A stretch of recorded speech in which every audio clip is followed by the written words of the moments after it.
Ô Seigneur des miracles, toi qui as regardé la mort en face et lui as arraché son dernier mot, toi dont le nom fait trembler les chaînes et fondre les tombeaux, écoute ce cri qui monte de nos poitrines écrasées.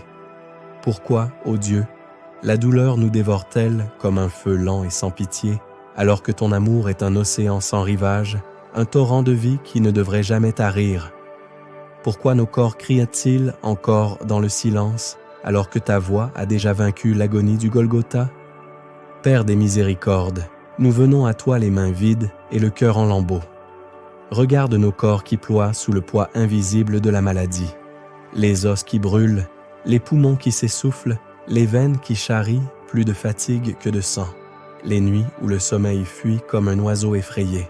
Regarde surtout nos âmes blessées par la répétition de la souffrance, par les « pourquoi » qui reviennent comme des vagues amères, par les espoirs qui se sont éteints un à un comme des bougies sous la pluie.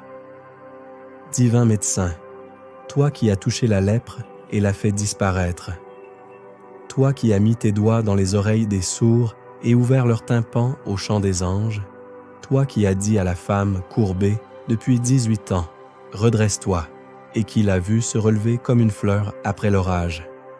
Touche-nous encore aujourd'hui. Pose ta main sur chaque front brûlant de fièvre, sur chaque ventre noué par la peur, sur chaque dos courbé par des années de combats perdus d'avance.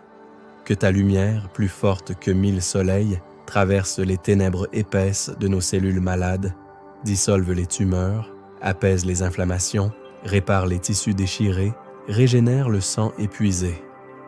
Ô souffle de vie, toi qui as animé la glaise au commencement, insuffle ton haleine créatrice dans ces poumons qui peinent, dans ces cœurs qui battent au ralenti, dans ces membres qui refusent d'obéir, ranime l'étincelle vacillante qui subsiste encore au fond de nous.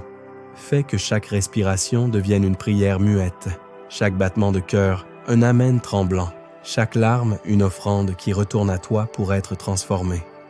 Toi qui as pleuré devant le tombeau de ton ami Lazare, toi qui as connu la sueur de sang à Gethsémani, tu comprends mieux que quiconque ce que signifie souffrir dans son corps. Alors viens, Seigneur, non pas comme un juge distant, mais comme un frère qui a déjà porté nos douleurs. Viens consoler ceux qui n'osent plus espérer. Viens relever ceux qui n'ont plus la force de se relever eux-mêmes. Viens essuyer les larmes de ceux qui pleurent en silence pour ne pas inquiéter leurs proches.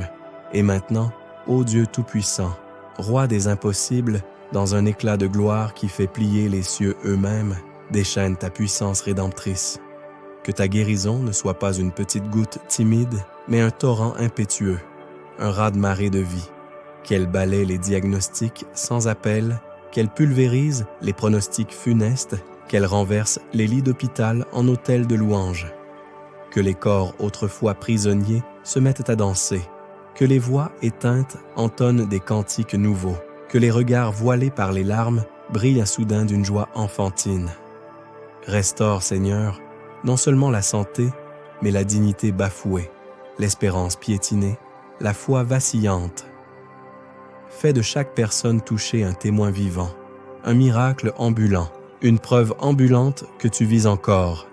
Alléluia, que ton règne de plénitude, de santé parfaite et de paix profonde s'étende dès maintenant sur chaque chambre d'hôpital, sur chaque maison où l'on veille un malade, sur chaque cœur qui a cru mourir avant l'heure. Nous te le demandons avec une audace filiale et un tremblement d'amour.